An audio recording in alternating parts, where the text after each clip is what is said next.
Hello સૌ હરિભક્તોને જય સ્વામિનારાયણ। આધુનિક ટેકનોલોજીના યુગમાં જ્યાં બાળકો ઇલેક્ટ્રોનિક ગેજેટ્સ તરફ આકર્ષાઈ રહ્યા છે, ત્યારે બીએપીએસ સ્વામિનારાયણ સંસ્થાના વડા મહંત સ્વામી મહારાજે ભારતીય સંસ્કૃતિની પ્રાચીન મુખપાઠ પરંપરાને પુનર્જીવિત કરતો એક અનોખો સંકલ્પ પૂર્ણ કર્યો છે। મહંત સ્વામી મહારાજના સંકલ્પને પગલે સંસ્થાના કુલ 15,666 બાળકો અને બાલિકાઓ માત્ર એક વર્ષમાં સંસ્કૃત ભાષામાં રચાયેલા સત્સંગ દીક્ષા ગ્રંથના 315 શ્લોકોનો સંપૂર્ણ મુખપાઠ પૂર્ણ કરીને એક અભૂતપૂર્વ સિદ્ધિ અને સંભવિત વિશ્વવિક્રમ સ્થાપિત કર્યો છે। ગત વર્ષે દિવાળી દરમિયાન ગુરુહરિ મહંત સ્વામી મહારાજે સંકલ્પ વ્યક્ત કર્યો હતો કે આવતી દિવાળી સુધીમાં બીએપીએસ બાળ પ્રવૃત્તિના 10,000મી વધુ બાળકો સંસ્કૃતમાં સત્સંગ દીક્ષા ગ્રંથનો મુખપાઠ કરે। આ સંકલ્પને સફળ બનાવવા માટે સંસ્થાની બાળ પ્રવૃત્તિ દ્વારા 8,500મી વધુ બાળ બાલિકા સેન્ટરો અને 17,500મી વધુ કાર્યકર્તાઓએ એક અભિયાન શરૂ કર્યું હતું। એક વર્ષની મહેનત બાદ સંકલ્પના લક્ષ્યાંક 10,000 કરતાં પણ વધુ એટલે કે કુલ 15,666 બાળ બાલિકાઓએ આ મુખપાઠ પૂર્ણ કર્યો છે। આ સિદ્ધિ બદલ દિલ્હી સ્થિત ભારતીય કેન્દ્રીય સંસ્કૃત વિશ્વવિદ્યાલયના કુલપતિએ મહંત સ્વામી મહારાજને અભિનંદન પાઠવ્યા છે। સત્સંગ દીક્ષા એક અભિનવ સંસ્કૃત ગુજરાતી ગ્રંથ છે, જેમાં મહંત સ્વામી મહારાજે સનાતન શાસ્ત્રોનો સાર 315 શ્લોકોમાં રજૂ કર્યો છે। આ ગ્રંથ દ્વારા સદાચાર, વ્યસન મુક્તિ, પ્રામાણિકતા, ચારિત્ર્ય, ભક્તિ, સર્વધર્મ સમ-આદર અને રાષ્ટ્રીય ભાવના જેવા નૈતિક અને આધ્યાત્મિક મૂલ્યોનું સિંચન જનસમાજમાં કરવામાં આવી રહ્યું છે। લાખો લોકો દરરોજ પોતાના પ્રાતઃક્રમમાં આ ગ્રંથનો પાઠ કરે છે। આ મુખપાઠ અભિયાનમાં 2.5 વર્ષથી લઈને 13 વર્ષ સુધીના બાળકો અને બાલિકાઓ જોડાયા હતા। ખાસ કરીને ઘણા એવા નાના બાળકો પણ હતા જેઓ લખી વાંચી શકતા નહોતા, છતાં પણ તેમણે પોતાની માતા પિતાના સહયોગથી માત્ર સાંભળીને શ્લોકો યાદ રાખીને મુખપાઠ પૂર્ણ કર્યો હતો। બાળકોની આ ધગશ બદલ કાર્યકરો અને વાલીઓએ તેમના પગલાં પોતાના હથેળી અને સુશોભિત વસ્ત્રો પર પડાવીને તેમનું અભિવાદન કર્યું હતું। આ યજ્ઞને સફળ બનાવવા માટે સંસ્થાના સંતો અને કાર્યકરોની ટીમે વાલીઓ અને બાળકો માટે નિયમિત પ્રેરણા સભાઓ યોજી હતી। સ્વયંસેવકોને મુખપાઠ કરાવવાની પદ્ધતિ, રિવિઝન ક્યારે અને કેવી રીતે લેવું તેની વિસ્તૃત તાલીમ ઓનલાઈન મીટિંગો દ્વારા આપવામાં આવી હતી। આ મુખપાઠ અભિયાનની પૂર્ણાહુતિ નિમિત્તે મંગળવારે 28મી ઓક્ટોબર બીએપીએસ સ્વામિનારાયણ મંદિર, અમદાવાદ ખાતે બીએપીએસ બાળપ્રવૃત્તિ દ્વારા સંતોના માર્ગદર્શન હેઠળ સત્સંગ દીક્ષા હોમાત્મક યજ્ઞનું આયોજન કરવામાં આવ્યું હતું, જે દરેક મોટા સેન્ટરોમાં હોમાત્મક યજ્ઞ યોજાયા હતા। બીએપીએસ સંસ્થા આજે આત્મ અનુશાસન અને આધ્યાત્મિક અધ્યયન દ્વારા એવા બાળ બાલિકાઓને તૈયાર કરી રહી છે, જેઓ માત્ર સમય સાથે આગળ વધતા નથી પણ પોતે સમયને બદલી શકે તેવી ક્ષમતા ધરાવે છે। આજે બીએપીએસને લોકો એમ કહે છે કે બીએપીએસ પાસે કોઈ પણ અશક્ય કાર્ય નથી, તે ધારે તે કરી શકે છે, અને વિશ્વમાં ઠેર ઠેર બીએપીએસના કાર્યો તેની સાક્ષી આપે છે। ત્યારે આ સત્સંગ દીક્ષા મુખપાઠ કરનાર બાળકો માટે આજે એટલે કે 29 ઓક્ટોબર 2025ના દિવસે ગુરુહરિ મહંત સ્વામી મહારાજની ઉપસ્થિતિમાં ઓનલાઈનના માધ્યમથી આજે વિશ્વભરના 15,666 બાળકોના ઘરો આજે ફૂલો અને રંગબેરંગી રિબીનો અને અન્ય ડેકોરેટ દ્વારા શણગારવામાં આવશે। તો હરિભક્તો કોણ કોણ આજે આ ઐતિહાસિક મહોત્સવમાં જોડાવાના છે? અમને કોમેન્ટમાં અવશ્ય જણાવો। સાથે સાથે જેમના બાળકોએ સત્સંગ દીક્ષાનો મુખપાઠ કર્યો છે તે પણ જણાવો।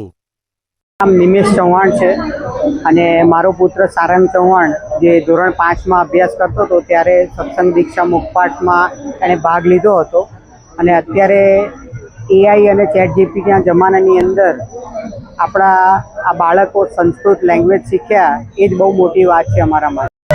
जय स्वामिनारायण। मेरा नाम वंशी केतन साटोडिया है। मैं 8वीं कक्षा में पढ़ती हूँ। सत्संग दीक्षा करने से मुझे कई सारे फायदे हुए, जैसे मुझे याद करने में ज़्यादा तकलीफ नहीं हो रही। अब फिर मैं अब थोड़ा थोड़ा करके सब कुछ एकदम अच्छे से याद करती हूँ। फिर मेरे मार्क्स में भी अच्छा सा दिखावा आ गया कि हाँ, सत्संग दीक्षा करने से याददाश्त बढ़ गई मेरी, तो मेरे मार्क्स में भी इम्प्रूवमेंट आ गया। सत्संग दीक्षा लर्न करने से मेरे जीवन में बहुत सारे फायदे हैं। लाइक मेरे मम्मी पापा सत्संग दीक्षा करने के बाद बोलते हैं कि मैं बहुत संस्कारी हो गई। मेरे कार्यकर्ता बोलते हैं कि मैं सत्संग में आगे बढ़ गई। सत्संग दीक्षा करने से मेरा ज्ञान भी बढ़ा, और मुझे सत्संग 3 साल से प्रमुख स्वामी महाराज शताब्दी महोत्सव में मुझे सत्संग हुआ था, पर मोहन स्वामी महाराज की कृपा से मैं सत्संग दीक्षा भी करती हूँ, सभा भी चलाती हूँ और सत्संग में भी आ गई हूँ। जय स्वामिनारायण। जय स्वामिनारायण। हूँ मेहुल चौहान, મારા બાળકનું નામ છે વૈદિક ચૌહાણ, જે હજી 6 વર્ષનો જ છે, હવે ફર્સ્ટમાં આવશે. પરંતુ જ્યારે શરૂઆત કરી સત્સંગ દીક્ષા અને મોઢે કરવાની, ત્યારે તે અતિ ચંચળ હતો. પરંતુ જેમ જેમ એ પાઠ અને આ બધું મોઢે કરવા લાગ્યો, એમ એની ચંચળતા દૂર થઈ. ખાસ તો નાનો હતો અને બધાનો લાડલો હતો, એટલે બધાનું માનવું, તોફાન કરવું. પરંતુ ખબર નહીં કઈ રીતે એટલે જેમ આગળ શ્લોક એ તૈયાર કરતો ગયો, એમ એની ચંચળતા ઓછી થતી ગઈ, બધાનું માનતું થયો. અને ખાસ તો એને સત્સંગમાં અમારા કરતાં પણ એની રુચિ વધી ગઈ. કદાચ અમે કોઈ જગ્યાએ નાનાગડી કોઈ ભૂલ કરીએ તો કે ના ભાઈ, અહીંયા આ પપ્પા બાકી રહી ગયો અથવા મમ્મી આ બાકી રહી ગયો, આપણે આ કરવાનું જ છે. સત્સંગની અંદર પણ એની દ્રઢતા એ વધારે થઈ. મારું નામ પ્રતિતિ નીતિનભાઈ ચંદ્રવાડિયા છે. તમે આખો સત્સંગ દીક્ષા 3 કલાકો મોઢે કર્યો છે, તો તમને એનાથી શું ફાયદા થયા? આ સત્સંગ દીક્ષા ગ્રંથ મોઢે કરવાથી એટલા બધા ફાયદા થયા છે. ભણવામાં તમારું કોન્સન્ટ્રેશન મારું બહુ જ વધી ગયું છે. અને આ નિયમ ધર્મની દ્રઢતા થાય છે કે આપણે નિયમો કઈ રીતે પાળવા, શું કરવું, શું ના કરવું. આપણો સનાતન હિન્દુ ધર્મ એ વિશે આપણને ઘણી બધી જાણકારી મળે છે. મંદિર, શાસ્ત્રો, સંતો, ઘણા બધા વિશે બહુ જ સારી જાણકારી મળે છે. આ તમે આટલી એજે તમારા સ્ટડીઝ સાથે તમે મેનેજ કર્યું, તો તમારા સ્ટડીઝ પર કોઈ અસર પડી હોય આના લીધે? ના, સ્ટડીઝ પર કઈ અસર નથી પડી. એનાથી પણ ઊંધું સ્ટડીઝમાં વધારે એકાગ્રતા થઈ છે કે જેનાથી રિઝલ્ટ પણ સારું આવ્યું છે. એ તમે જાતે તૈયારી કરો છો કે પછી કોઈએ તમને કરાવી છે કે કેવી રીતે તમે? અમારી સાથે અમારા કાર્યકરોનો પણ ફાળો બહુ વધુ છે. અમારા કાર્યકરોએ એમના કામો પડતા મૂકીને અમને સત્સંગ દીક્ષાના શ્લોકો કરાયા છે. અમે તો મહેનત કરી જ છે, પણ અમારા કાર્યકરોએ પણ એટલી જ મહેનત કરી. અને તમે આ બધું તમારા ગુરુને રાજી કરવા જ કર્યું છે. તમારા ગુરુએ એટલો મોટો ટાર્ગેટ આપ્યો હતો, એ તમે સફળ કરવા માટે કર્યું છે. અમારા ગુરુએ અમને એવો ટાર્ગેટ આપ્યો હતો કે આપણે 10,000 બાળ બાલિકાઓ કરવા છે. પણ અમારામાં એટલી ધગશ હતી, અમને એટલા રાજી કરવા હતા કે અમે 15,666 બાળ બાલિકાઓએ આ કર્યા છે મુખપાઠ સત્સંગ દીક્ષાના શ્લોક. સંસ્થાના ગુરુદેવ પરમ પૂજ્ય મહંત સ્વામી મહારાજે એક સંકલ્પ કર્યો કે 10,000 કરતાં વધારે બાળકો સત્સંગ દીક્ષા ગ્રંથનો મુખપાઠ કરે. આ સત્સંગ દીક્ષા ગ્રંથ છે શું? તો એ વેદ, ઉપનિષદ, આપણા સ્મૃતિશાસ્ત્રો એમાંથી તારવીને અને આપણા મહાપુરુષોએ જે આપણને જીવન જીવવા માટેના બોધ આપ્યા છે, એમાંથી તારવીને 315 શ્લોકનું એક શાસ્ત્ર રચવામાં આવ્યું છે. એ સંસ્કૃતમાં શાસ્ત્ર છે અને એનું ગુજરાતી પરમ પૂજ્ય મહંત સ્વામી મહારાજે ગુજરાતીમાં લખ્યું, જેનું સંસ્કૃતમાં ભાષાંતર એક મહાન વિદ્વાન સંત પૂજ્ય ભદ્રેશદાસ સ્વામીએ કર્યું છે. તો આ 315 શ્લોક એનો મુખપાઠ કરવાનો, એટલે બાળકોને જેમાં નીતિમત્તા, ચારિત્ર, જેમાં સામાજિક સમરસતા, રાષ્ટ્રીય આપણી સેવા ભાવના, એ બધાનો અંદર સમાવેશ થાય.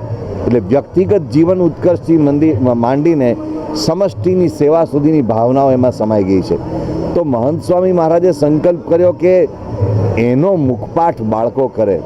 શરૂઆતમાં ઘણા બધાને લાગ્યું કે 315 શ્લોકોનો મુખપાઠ એ બહુ જ અઘરી બાબત કહેવાય, સંસ્કૃત શ્લોકોનો મુખપાઠ. અને આજકાલ આપણે સૌ જાણીએ છીએ કે સંસ્કૃતનું ચલણ એટલું બધું વ્યવહારમાં નથી રહ્યું. પણ એવા સંજોગોમાં BAPS સ્વામિનારાયણ સંસ્થાની બાળ પ્રવૃત્તિના સ્વયંસેવકો, સંતો અને બધા એક આહ્વાન ઉપાડ્યું, બાળકોને પ્રેરણા આપી. તો થોડા જ સમયમાં 10,000ના સંકલ્પને બદલે 15,666 બાળકોને બાલિકાઓએ 315 શ્લોકોનો મુખપાઠ કરી દીધો.